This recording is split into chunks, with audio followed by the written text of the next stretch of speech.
Hi, friends. This is Wendy Harrop, and welcome to the Say Yes to Yourself podcast.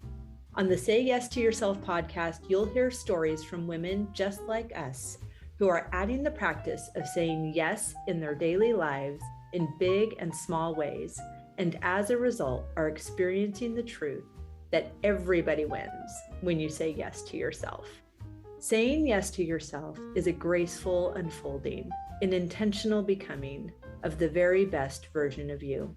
It is my hope that in these conversations, we are able to find our truth and be inspired and empowered to live our very best lives.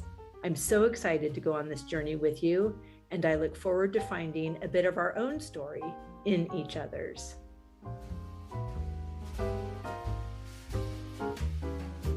Hi, friend. Welcome back to the podcast and happy Friday. It's all so good, isn't it? Another week and we are closer to the holidays. I'm eager to hear your plans for Thanksgiving, all the good things. Amelia and I are going to her best friend's family's house for Thanksgiving. So it's quite different for me to have fewer responsibilities, but I'm also really eager to get to just pick and choose the things I love most. So I am in charge of tablescapes and glassware. And what am I making? Oh, my yummy stuffing recipe and sweet potatoes. So super excited. But before that, this weekend, Amelia and I are going to Wicked. Oh, it's been so hard to wait a whole year for her to see the end of that story. So if you are all in on all the Wicked goodness, please drop me a DM so I can ooh and ah with you. I love this, and I love that I'm getting to share these fun experiences with her. She's such a cool human, and I love her so much. I'm just so happy. I'm so grateful for you. I'm grateful for this podcast. I'm so appreciative of how it's brought us together. And I'm so appreciative of how it has introduced me to really phenomenal women. And today's guest is so amazing. We have Erin Krueger with us. She is a nationally recognized real estate leader and the author of Capture the Culture. With nearly 2 decades of experience and a background in advertising and marketing, she rose from solo agent to Tennessee's top realtor, eventually ranking number 14 in the nation. Her vision led her to build one of the country's most successful real estate teams, an award-winning powerhouse ranked number 1 in Tennessee and number 3 nationally by the Wall Street Journal and Real Trends. With more than $2 billion in transactions and over $225 million in sales in 2024 alone, Erin is known for her strategic insight, hands-on leadership, and commitment to excellence. Beyond real estate, she is passionate about mentoring entrepreneurs and helping them bring their ideas to life. In her debut book, Erin shares the lessons, strategies, and stories that shaped her career and offers a blueprint for building high-performing teams and a culture of success in any industry. I know you are going to love this woman. She's so charismatic and fabulous, and she does such a gorgeous job of celebrating the people that work with her and for her. I know it's even going to help you in your holiday gift giving. So please enjoy this inspiring conversation with Erin Krueger. Oh my gosh, I almost forgot to tell you, I'm doing something new and exciting. I'm sure that's no shocker. Okay, you know that I love these conversations. You know, I'm obsessed with these women. And, you know, we've had such a great time with the Say Yes Summits this past year. And as I've moved into my 2026 calendar, I have so much dreamy travel and fabulous collaborations in France and Edinburgh and here at the Phineas Wright House that there was just not a good space to put in a summit. And I'm okay with that. Like it feels good. I don't want to overstuff my calendar. And then I'm not being attached to the outcome. That beautiful energy opened up a new fabulous, oh my gosh, you're going to love it option. And that is these live Saturday morning coffee chats. They're going to be going straight to the YouTube channel. They're going to be conversations with women that you've already heard on the podcast who have maybe come out with a new book, or they're working on a new project, or they've got some fabulous idea in their heart. And I want to continue to support these women. I want to continue to have you be involved with them and with the magic they're creating. And I want you to be able to do that in real time. So, as I've told you so many times, I love this podcast. And sometimes the length of time between when I record with a guest and when that episode airs are several weeks, and in some cases, several months, because this is so fun and fabulous, and we have lots of wonderful people in the queue for you. So this is going to give you an opportunity to experience more real time what is happening in the worlds of these fabulous women that we've both had the opportunity of getting to know here on the Say Yes to Yourself podcast. So I'm really excited to share that the first Coffee Chat Saturday conversation will air tomorrow on YouTube. We will link all of that down in the show notes, and it is with the phenomenal Laura Paddock, and her new work is called Whole Not Perfect: Empowering Stories as Tools for Anyone Ready to Reinvent and Reclaim Themselves. Right? Oh my goodness. So listen to today's fabulous podcast with Erin Krueger. And then tomorrow, head on over to YouTube. Again, the link is down in the show notes, and watch the phenomenal high vibe, you'll be ready to change your world conversation that I had with Laura Paddock. Erin, I am so looking forward to this conversation. Thank you so much for being here. Thank you so much for having me here. I'm excited to kind of tell my story and talk about my book.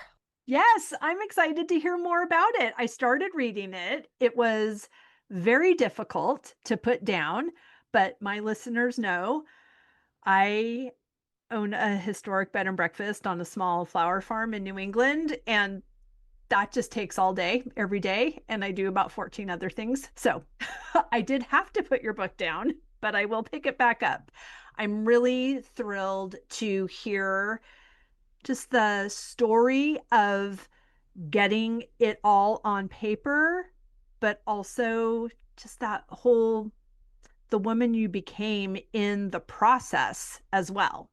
But I would like to start first by asking, how are you saying yes to yourself in this season? Yeah, I think I'm saying yes to things that are good for me for growth. I think I'm Mm, putting myself in situations where I would normally have said, no, I'm not ready for it. And I might still not be ready for it, but I'm going to do it anyways. And I think just kind of putting myself in those situations just makes me be a better professional, a better person. Because I want to keep growing and being, a better human and be able to contribute, to whoever I'm serving and stuff like that too. So I'm saying yes to more opportunities when I would have said no before because isn't I it wasn't ready. right? And it's so funny because we tell ourselves that we're not ready, and yet we know the only way to get closer to ready is to be doing the thing. So sometimes I feel like we're waiting for confidence before we do something, but actually, I have found for me, confidence is on the other side of courage. Absolutely. Yeah. No, I think at the end of the day, we want these as women, we like want perfect situations, Pretty much. things, and just everything to align because we have so many other things besides our careers that we're juggling. And at the end of the day, there is no perfect time. Right. We just have to dive in. And you know what? If we fail forward. Hmm. It's not like a bad thing. It's like you learn from it. And it's like, oh well. It's like when I wrote the book, I was like, if nobody buys it, if nobody reads it, I know a couple of my friends and family will read it. That's good, maybe I'll help one person or something like that. You want to be able to have an impact. It's scary to kind of put yourself out there. For But sure. I think in this world, you just never know who's struggling or who you're going to have a profound impact on. And it takes one person, one nugget to change somebody's course in their direction. Right? I love that. And I love your bravery and vulnerability to do that. And what I love about you doing it in the form of a book, besides all the other ways you're doing it, just in living your life, is that it's a timeless piece of content. So someone can pick that up 25 years from now and still have the benefit of your lessons learned and wisdom shared. It's so beautiful. Thank you. I think what I did is I took a business book, the title's called Capture the Culture, but I made it very personal with my story to kind of show you how I pushed through a lot of tragedy to kind of get to the other side and thereby empower women to see their best self. And, at the end of the day, I am running a business and we have to keep the doors open and we have to be profitable. But, if you don't like the people you're surrounded with, it makes it just not even worth it because people don't leave businesses, they leave cultures. And so if you don't have Mm, a strong culture, forget it. okay, say more. So I will say that, I kind of tell my little bit about my background. And I was a farm. I grew up on a 400 head Angus cattle farm in Pennsylvania. And I just love the farm life. But at the same time, it teaches you a lot of stuff, right? There's Mm-hmm. really not that many vacations. When you're sick, the animals still need to be fed, Mm-hmm. right? You have to. And on the weekends, Absolutely. I mean, there's not really off days. I know. It's just now part of your life and your livelihood, right? And that's Yes. how I grew up. And, I was away at college and my dad and my mom were so amazing.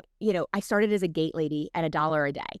And then I would get a promotion from my dad, and he would be like, you're a farm assistant, a kind of material now. And then it was farm manager. And if I did a good job, I could go fill my car's gas tank up, at the end of the day and stuff like that. And, it was just such a great environment to grow up in. And my dad Sure. made even the mundane chores fun, where if we were shearing out cattle and doing things like that, he'd be like, how much do you think that one weighs? And we would, bet on it, who's going to buy each other a breakfast sandwich and stuff like that. And so that kind of culture and that kind of just basis of how to get your mind right.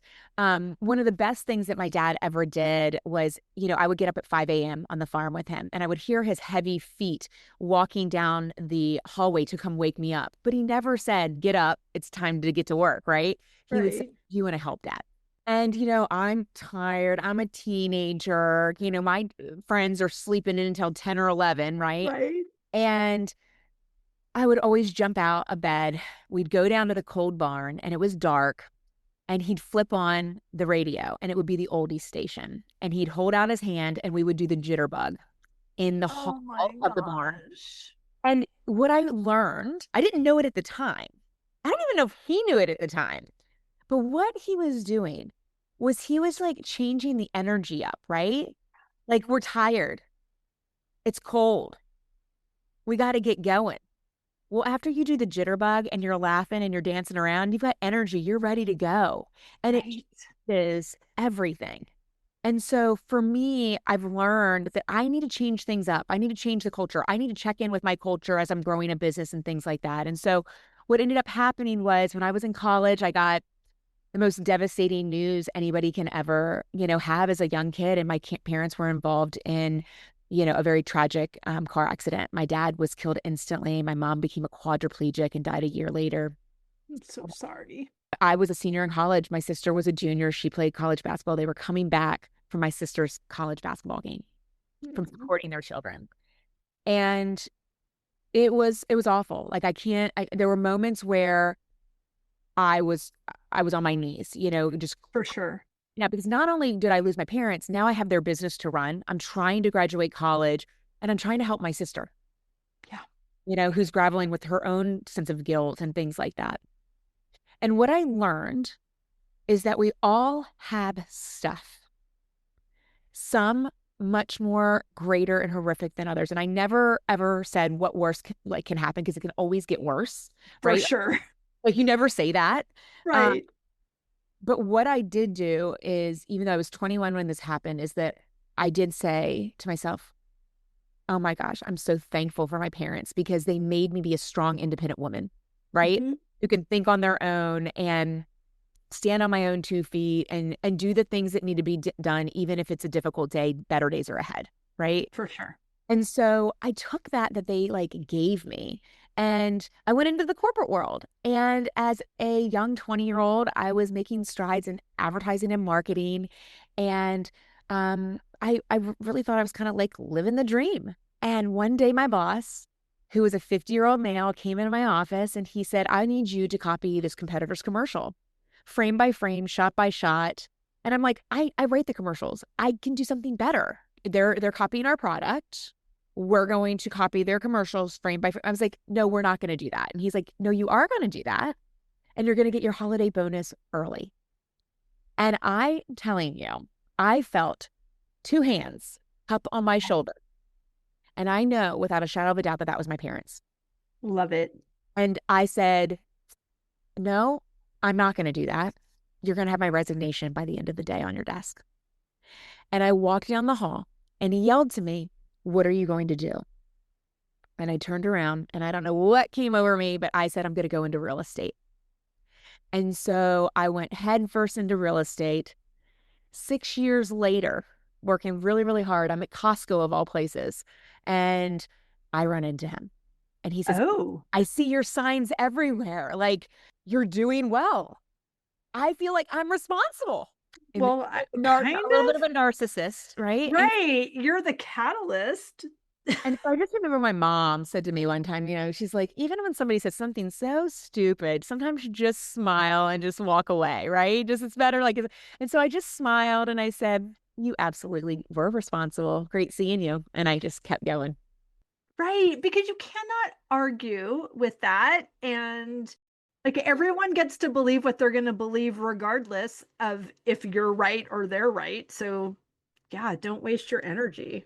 I ended up moving from Pennsylvania to Tennessee, and that's where I ended up going into real estate. And I became like the top agent here in the state and, ranked nationally. And Amazing. Congratulations. well, thank you. That was a long time ago. But then It doesn't matter. what I noticed is that I got all this business because I was doing good work. My farm girl skills were working and I was working so hard for my clients, but I couldn't keep up with the demand. I was literally killing myself working to try to serve people because I'm a doer. Hmm. It's an interesting industry. My cousin is a highly ranked realtor as well. We're in Massachusetts, and I was a wedding planner for 30 years. And so we have found so many similarities in our careers because people are making major decisions when Mhm. they're thinking about their house or thinking about their wedding. They're thinking about it and they want you to be available. And they say on the front side, well, of course, I don't expect you to answer my emails at 1 in the morning, but they totally expect you to answer their emails at 1 in the morning. And we do because we're who we are. And, they're happy, which is great. That's what we're waiting for as well. But we create a culture in our own practice of, oh, this is what it takes for me to feel good, which is a happy client. That makes me feel good, but they get to complete, and we're doing this for the rest of our lives. So to come to a place where we realize, oh, this holding this level of resonance for this amount, it's just not sustainable. I've worked a lot, like just on like figuring out, and you can work in burnout for many years. Yes, you can. If your human design is a generator and you're a 2 on the Enneagram, you can do it until you die. Just ask Exactly. me. Exactly. So I think, but then one day you could be like hit by a Mack truck, and it hits you and you're down for the count. And so I realized really quickly that I could not sustain Yeah. that level. And then my service would drop and I wouldn't want that. I wouldn't want somebody to think I couldn't, and I don't want to turn away business. I was a farm girl. Like I've come from nothing, really. And so I'm self-made. And so I didn't want to do that. And so what I wanted to do was create something. I didn't know what it was. And back then, this is like 12, 13 years ago, there weren't a lot of real estate teams at the time. And I Mm. needed to create something that was bigger than myself, where I could facilitate all of these referrals that I was getting, this business that I was building, but really like the people. Because I remember on the flip side of working in corporate, I went on vacation. And as I walked back into the office that Monday that I was back, the knots in my neck started to creep back in. Sure. Like, this is not right. Like, this is not healthy. You should really enjoy what you do. Hmm. And enjoying what you do, when you pair that with people that you like, that you work with and for and respect, that makes it all the better, because not everybody is driven by money. Right. It's not their why. And so I realized I needed to know the people that I was hiring, like, I needed to know what their why was.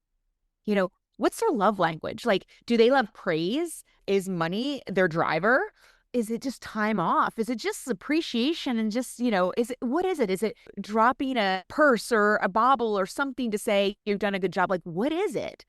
And to really find out, and to have a good group where they work so hard for you and themselves that their results are 10x. Teams of our size, we have results that are 10x. And so it's because we truly care for one another. We respect each other, and we're all women. We're ages 23 all the way to 62 on my team. And it's just pure magic. But it didn't Right. start like that, because I made a ton of mistakes, because I said, "You have a pulse, you're hired." Exactly. I didn't know what I was doing. I was in the survival mode. And Hmm. so through kind of, a lot of mistakes, I started to get some processes in place, and to really kind of weed out and figure out who is going to be a good culture fit. And that's what I hire on. It's like, are you going to be a good culture fit? Because I can teach anybody real estate. Sure. But are you going to be in our culture? Like, are you going to fit well into our culture? And so that's the most important thing. And so the book kind of talks about how I hire people. What questions do I ask for? But not only that, you can get the right group of people, and you might think, oh, I'm the greatest boss. We're having the best time. Everyone's happy. But are they really? And I think that good cultures have to be checked in on. Mm, And so it might have been great 2 years ago. right. The economy might have been better 2 years ago. Yeah. We might be hitting an economic low or something like that, right? And so things shift, and you need to be able to check in with your team members and know the pulse on your team. And so this book talks about how you really have to manage that, and you have to check in, and you have to be, really keyed into who your team is, because if you're not, you're going to lose the loyalty, you're going to lose the respect, and you're ultimately going to lose them because your culture is not strong. For sure. I love that. And you're so generous to write it all down for us. I have some questions about the process as well, because as you mentioned, things change in outside of our control. Conditions change, but then, like you said, the personal conditions of those on your team. So, going back to your hiring process and creating culture, what are the tenets of your culture that you are looking for when you are looking to add to your team? Well, I think the first thing that I'm looking for is somebody who's coachable. Hmm. Okay. So coachability is such a big thing, because they could be fresh out of real estate school, or they could be in the business for 20 years. I just want to know that you don't know it all, because I don't know it all. And I've sold $2 billion in real estate and thousands of homes, and I don't know it all. I know a Right, lot, but I don't know it all. And when somebody knows it all, it's like, I can't deal with you. right. Right. So I want people to be open. I read so many books just about being a manager, because I want to be a better manager for my people. Yeah, So it's like, it's that kind of thing. Like, I want people that are committed to being better tomorrow than they are today. So that's right. like number one. You got to be coachable. Okay. You got to be a good person. All right. There's things where it's like, when you talk to people, you can tell by asking questions about previous work experiences, troubleshooting things that they've had in their past, to see how they have dealt with things, how they deal with stress. Are they ridden with anxiety? You can try to like, scoot and figure that out. There's all different things that you can kind of interview and ask questions to kind of get to the root of it without them even thinking, oh, this is like a hardcore interview, because you're really trying to get them on a human level, right? Sure. The other thing that I ask them is, tell me what your goals are. Every single December, I sit down with my team and we carve out like their goals, and we do really actionable, directives to get to their goal. I always say, write your goal in pen, put your pathway in pencil, because Oh, I love it. change. So we put the goals down, and then 6 months later in June, we sit down and we look at them. We say, hey, are we hitting them? Do we need to, change the pathway? Have you hit them already? Most of my team members hit them already, and we're like, okay, let's go, let's push harder. I knew you could do it, that kind of thing. So we sit down and we kind of evaluate it. So I tell the person who I'm sitting with, I say, goals are so important to me. A year from now, sitting across from me, what are the 3 goals that you would be most proud of if you were to be on this team? So tonight, send me an email and let me know what those goals are. Now, this is a test. Now, I want to know what their goals are, but really what I want to know is if they listened. Right. Because one of the core fundamental things is, does somebody listen? And I am in a relationship business in real estate. And if you can't listen to me, and I said, email me your goals tonight. If they don't email them tonight, they don't go to the next round of interviews with the team. Right. The reason is because I can't teach you to listen. I can teach you real estate. It's like one of those things. And so people today, they're so like bogged down with their phones. If you look up, and this is like I tell my agents a lot, like look around you. Everybody's on their phone. Right. At the airport, people are Oh, it's horrible. walking through the airport, pulling their suitcase and looking at their phone. Running into the glass walls. I've seen that. I was at a speaking event last week in Denver, and I saw it. It's just like this happens, and it's like they're just not living. Yeah.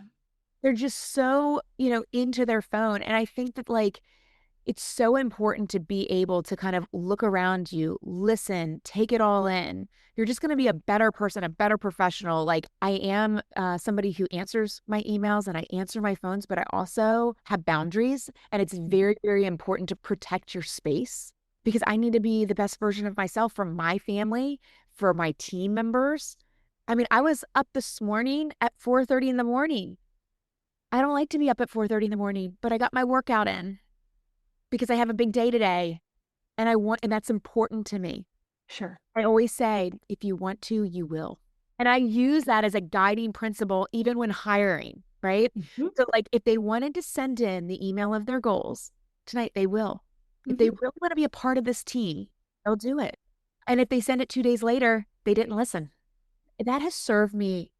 I can tell you, like, I have met the most incredible people, and I'm like, okay, I have my director of operations. When we hire people, we put the ad out and we say, send in your DISC profile with your resume to my director of ops.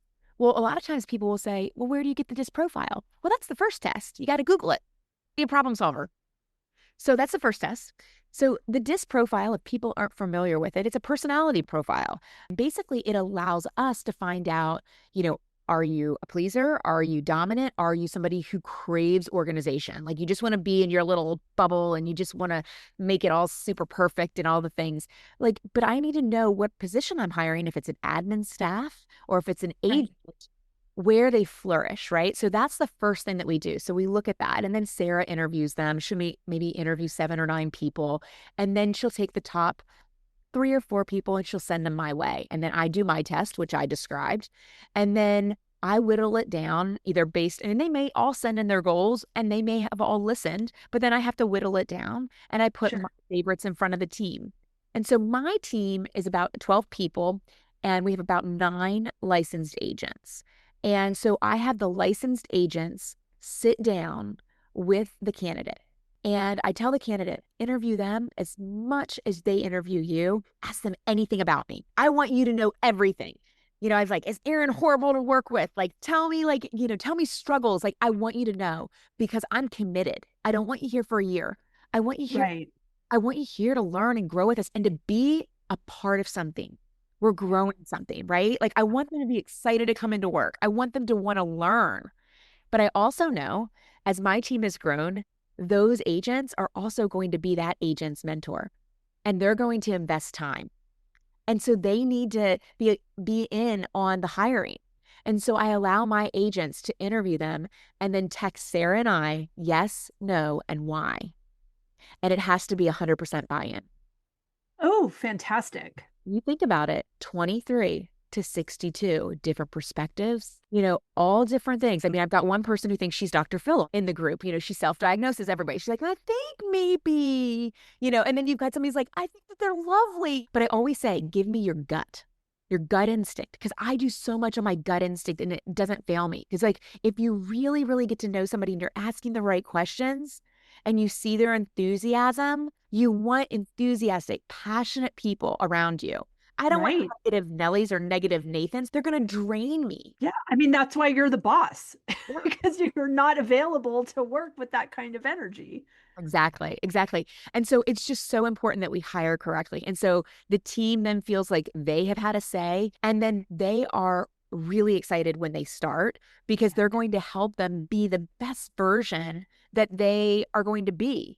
And they're going to be their mentor as well. And so it's just a really good process that we have used for years now. And this is why I don't have turnover. This is why I have people that have been with me for over a decade. And so it's just pretty extraordinary that we had this amazing group of women on our team that just helps each other out. I mean, everybody has kids that are sick, somebody's stuck in traffic, and you want people to be like, I got you. I'm going to be there for you. Don't worry about it. I'll meet your client over here. I'll handle it for you. Like that is the essence of a team.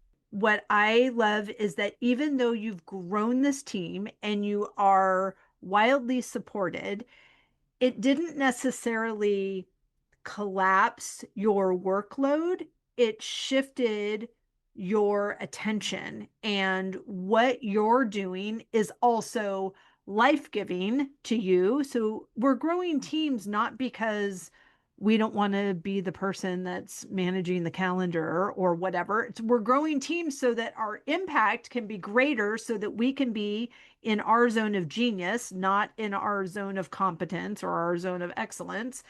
We want to be doing the things that only we can do.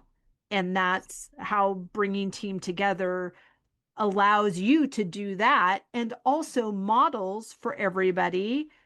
They get to be the best version of themselves as well. And if they need more support to do that well, the entire team benefits from those areas, because you have blind spots also, because you're a human.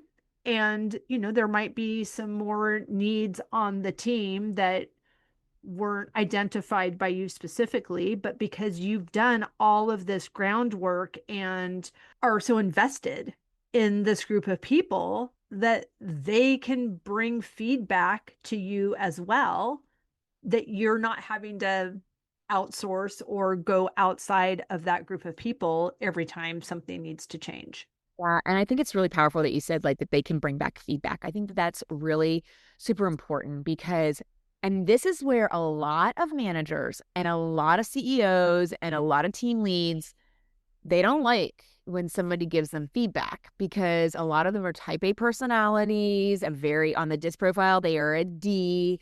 It's their way, their name on the Right. door, that kind of situation. But to be a good leader, I truly believe that feedback is a gift and you have to be able to internalize it. And there's even a chapter in the book where I screwed up. And I screw up all the time, but this was a big screw up. And I, made a mistake where I forgot an important milestone of Mm. one of my team members. And I always like to celebrate milestones. And today's an anniversary of a team member, so we've got it on social and all the things and all, and to make them feel special, right? Sure. And I was in the fire. As bosses, as managers, we sometimes have these good days and bad days, right? And I was in the Sure. fire. We just found out that one person maybe wasn't going to work out and I had to let him go. And I had another person we're trying to train up to fill into this spot of this marketing position. And my double calendar reminder all the fail safes that I had in place, I missed it. And she never said anything until a couple months later. And I hurt her dearly. And when she told me, I felt like I was kicked in the stomach to the point, and not how she told me. She was like, I'm over it. I'm like, you're not. You're not. Let's be honest. Right, 2 months. Yeah, Yeah. that doesn't take that long to put a fire out. It Yeah. takes that long to get it Yeah. blazing. Exactly. I was like, first of all, I cried. I was like, I just, my immediate thing, because I am a vulnerable leader. Like I'm a fierce negotiator, but I am a vulnerable leader. And when I hurt somebody that I care about and I love and respect, Yeah. I was like, I just said, I am so sorry. I said, there's nothing that I can say. And she was like, yeah, it's fine. It's fine. No, I was like, it's not fine. I was like, I can promise you that will never happen again. I will do better. You've been with me for nearly a decade. Like, I have never done that before. I will never do that again. I was in a moment, but that is not an excuse. And your vulnerability, it just diffuses. I mean, you could be on hold for 20 minutes and be fuming. And if the person that finally gets on the phone apologizes for the wait, the first thing I say is like, oh, it's okay. But if you didn't acknowledge that wait, I would have been like, oh, I'll take the survey. I'll stay on the call 10 more minutes and do a survey. Yeah, You exactly. betcha. Exactly. No, and it's that kind of thing. And I just, I basically just said, I will learn from this. I will be better. I will never do this to another team member or you. And you have my word on it. And I'm so sorry. And I'm so sorry I hurt you. And I learned from that moment, and I Sure. got with my director of operations and I said, I screwed up. I hurt her feelings. I feel horrible about it. I never want to do it again. What can we do Yeah. to make sure I never do this again? Like, I don't care if the whole admin team, quits and there's a big fire going on. I can't miss this. How can I make sure that I never do it again? How can I be better? Right. Let's Right? implement Megan's Law, whatever Exactly. it is, whatever Yes. her name is. That Yes. is now how we do things. Yes, yes. And so that's just so, so important. But going back to one of the other things that you were saying earlier is, I also had a moment where I was on a mastermind with a whole bunch of entrepreneurs. And it was one of those days where it's a standing mastermind every month. And sometimes if you can make it, you can make it. If you can't, you can't. And it was a busy day and I was having a bad day. And this is a couple years ago. And I shouldn't have gone on. Okay. And I get on and it's the moderator who's female and everybody else was a man on there and they all know me and I got on and they're like, how are you? And my lip started to quiver a little bit because it was that kind of day. And I was like, I'm just having a really bad day. Like, I just kind of like lost it a little bit. And it was so Yeah. funny because these guys, Yeah. Yeah. and one of the gentlemen on the call said to me, Erin, I'm going to send you a book and I'm going to have it overnighted to your house. And the Hmm. book had a profound impact on me. And it was written by Dan Sullivan. It's called Who, Not How. I love that book.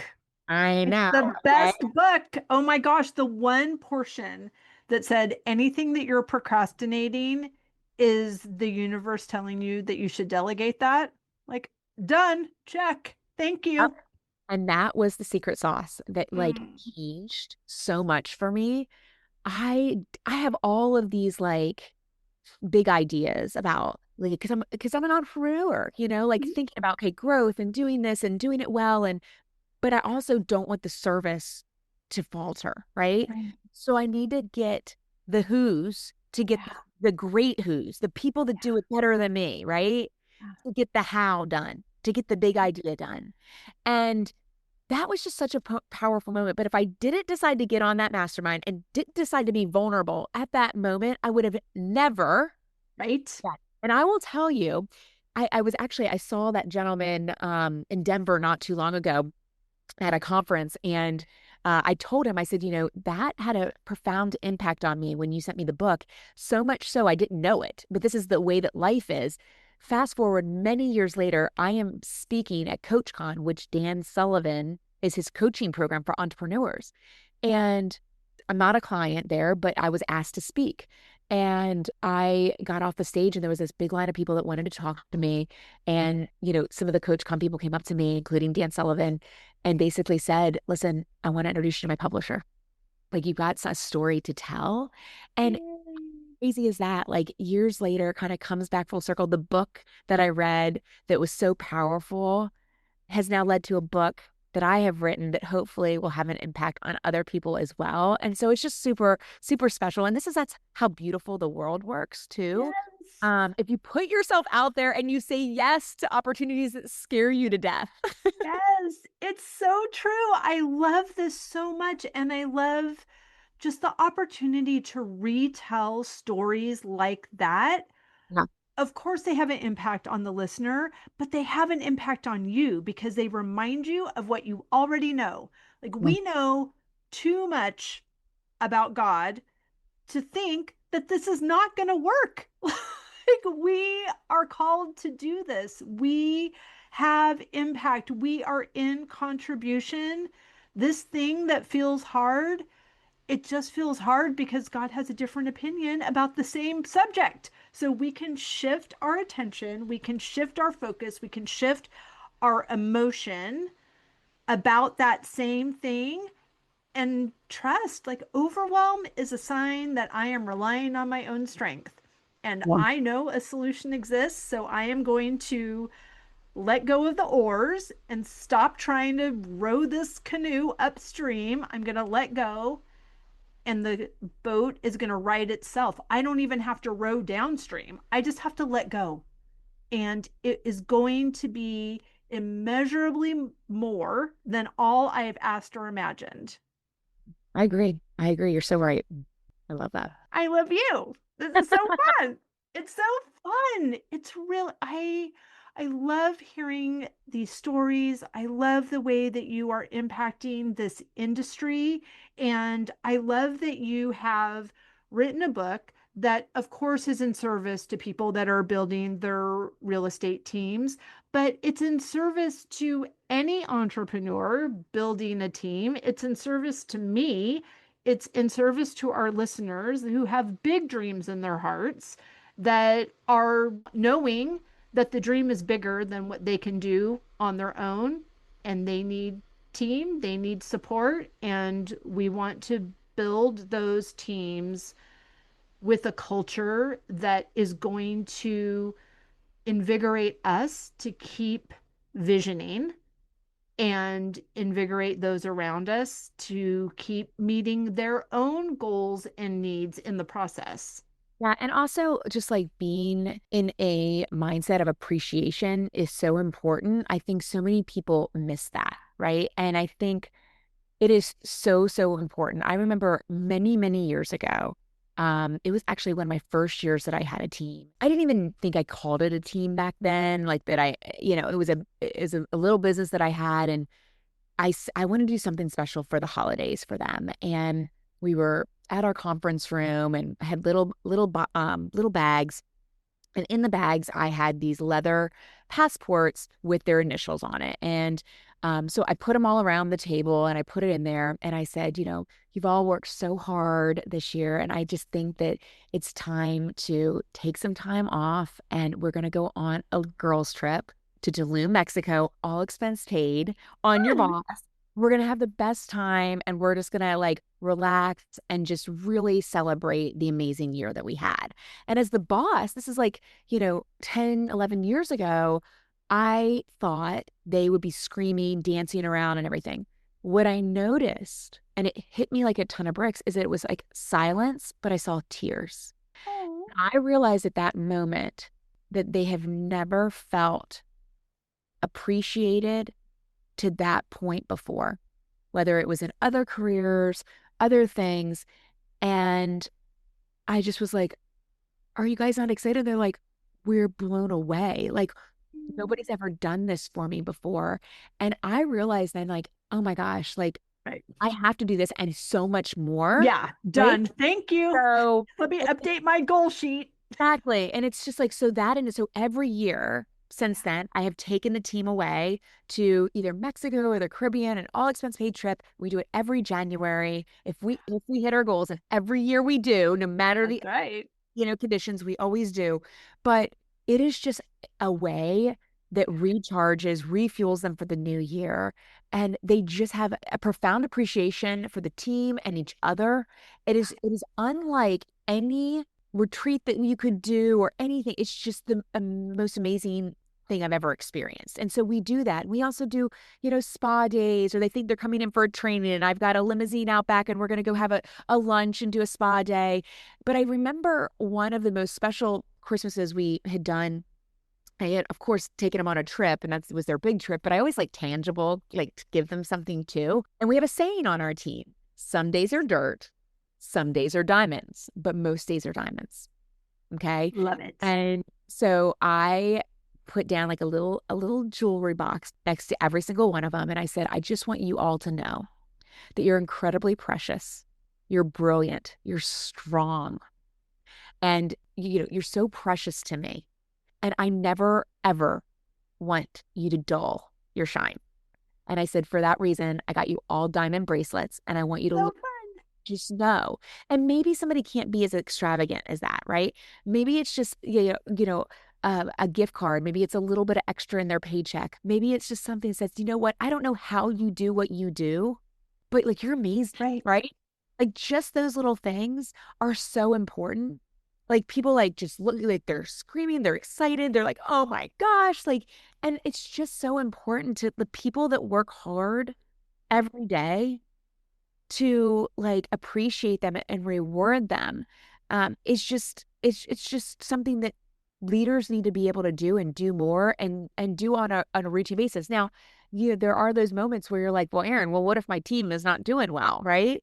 Sometimes, and I go in and consult with a lot of businesses, sometimes you need to clean house because maybe you Right. didn't hire on the right way to begin with. Maybe you don't have the core group that you need to get to shine and take it to the next level. And sometimes the nicest people, the nicest leaders, the best bosses, whatever, we have to let people go too.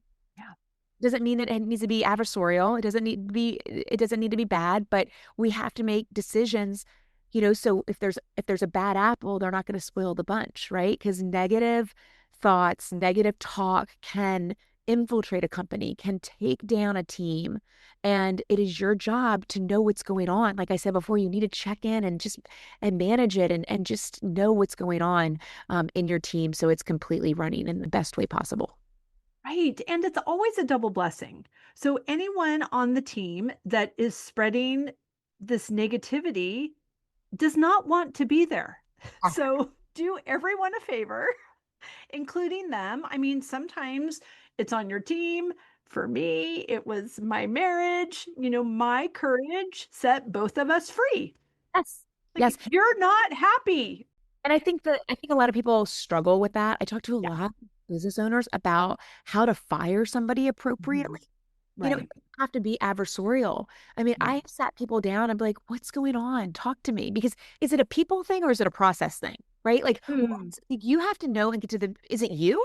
Like, is it something that you're not supporting them in a way to flourish? Is there something going on in their life that you have no idea about? right. Maybe they're going through a divorce. Maybe they've talked about divorce. Maybe a bomb was just dropped in their marriage of some sort and you have no idea. Maybe their kid's sick and you don't know.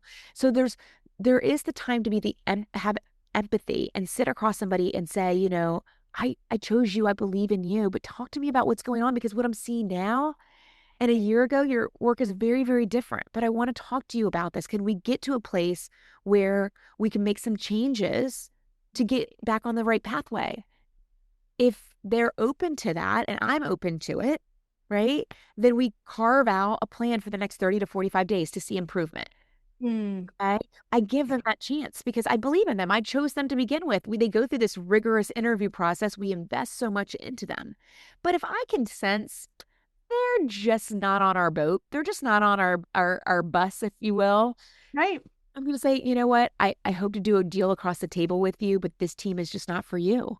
Yeah. know, and it's over. Like it's done. And so I think, being able to figure out, are they there for the right reasons? Do they want to contribute to a high level? Are they a part of the team or are they being an outsider? Right? Mhm. Those are the things that you have to kind of figure out. And if they are wanting to be on the outside, there's just not a place. And you have to be able to get those people out as soon as possible. I always say, it takes me a long time to hire, but I'm very quick to let somebody go if I'm seeing things that do not match our culture or could be bad for our fellow team members and things like that. For sure. Nobody wants a negative Nathan and negative Nelly to be in the office. Right. And that requires, like you said, your presence. You need to know what is happening. And hiring all of these people doesn't necessarily give you more hours in your day. It just gives you the opportunity to spend those hours in a way that really supports the organization. So obviously, you've been doing this for a long time and you have a large team. And so you're adding to it. But what does that look like on a first hire? So when you're in my business, like when you say if it's a real estate agent, right? Mhm. I think that people as real estate agents, we don't want anybody introduced to clients because we think we are perfect and we can do Right? everything ourselves to service our clients. That's what we think. Mhm. It's not just real estate agents, but continue. Yeah, and so I say when you get to a certain level of business, and normally in real estate, it's that you start to sell around $20 million in real estate volume. And in different markets, that could be different things. It could take a Right. lot of homes or whatever, but either 14 transactions or $20 million is kind of where I kind of am, either or. You need to get an assistant. Okay. That person is going to take off the mundane things that you really don't like. You said one of my favorite words, which is get in your genius zone, right? Like you have to figure out where you really flourish, like Mhm. where the best version of you comes to the surface, right? There are team leaders who are not in production, right? They're not out selling homes. They are the CEO. They are looking at the team, looking at their P&L. They're running it like a CEO. I love production. I love people.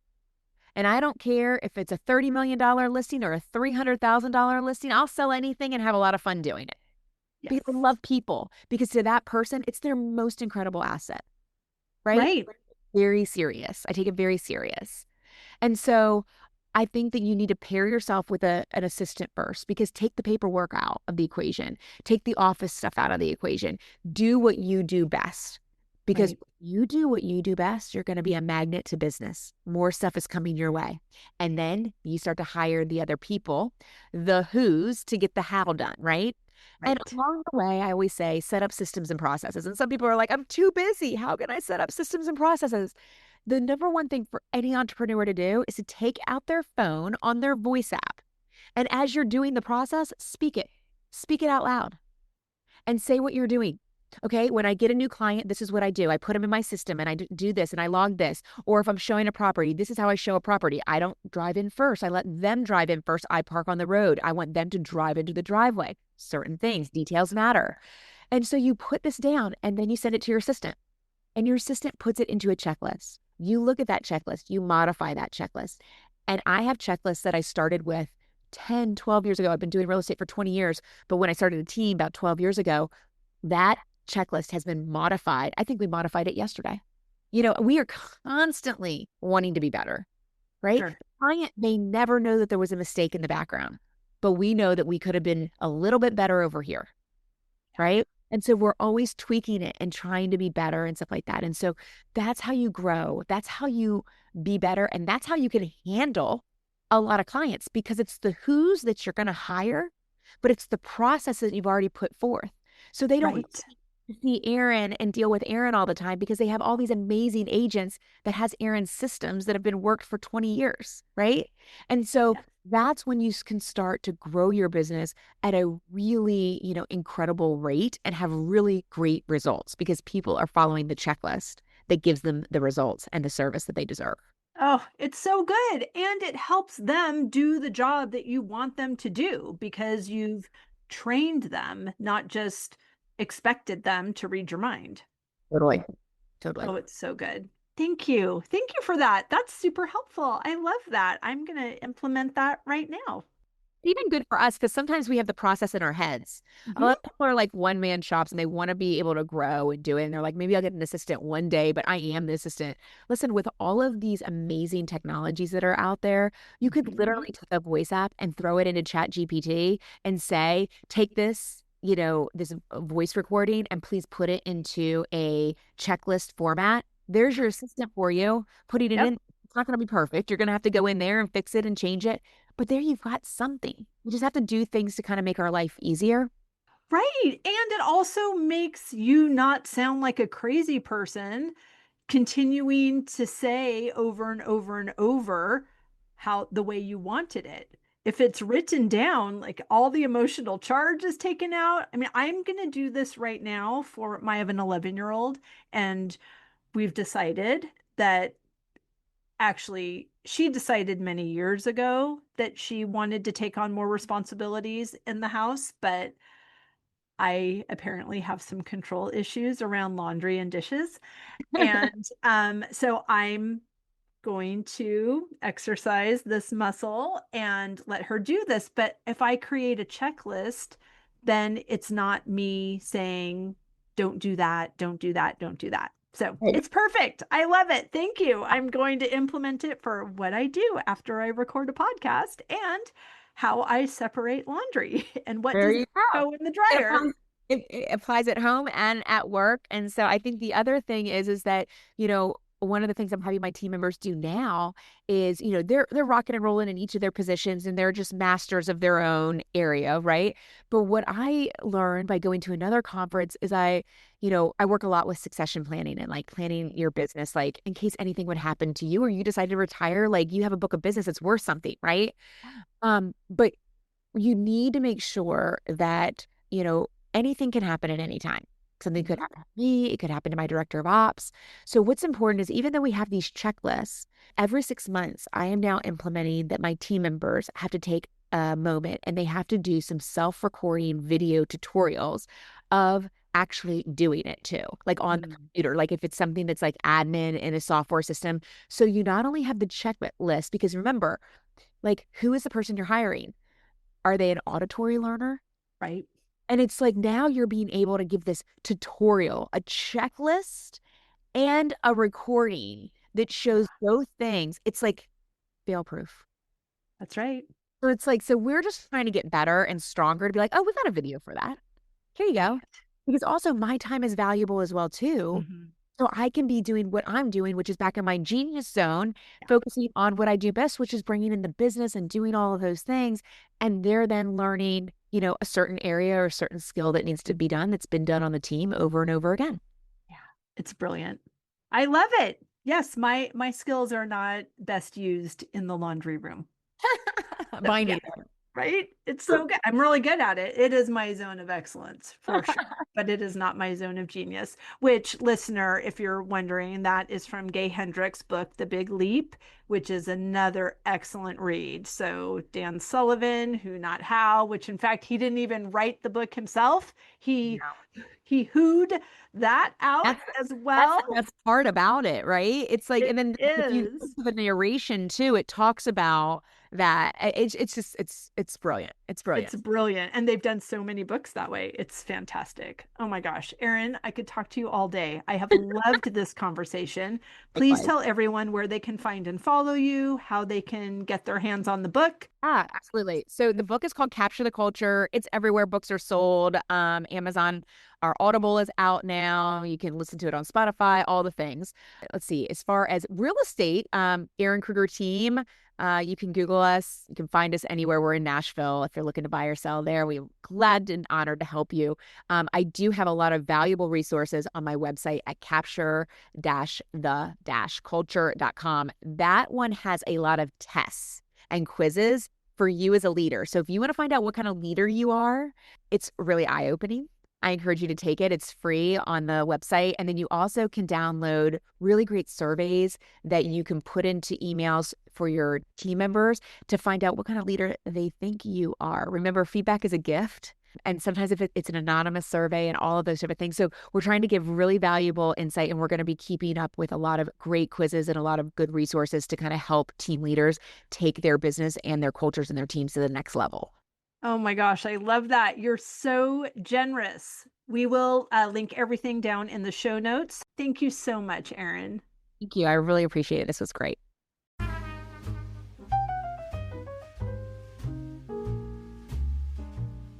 I hope you enjoyed that conversation as much as I did. As always, any links or notes mentioned can be found at phineaswrighthouse.com in the podcast section of our site or in the show notes below. And if you haven't connected with me personally, come find me on Instagram at Phineas Wright House and let me know you listened to this episode. I'd love to get to know you. Thank you for sharing this time with me. I know your days are full, and I'm really grateful that you chose to spend some of your precious time right here. Be sure to subscribe to the podcast so you don't miss any of these delightful conversations. I'll see you next week.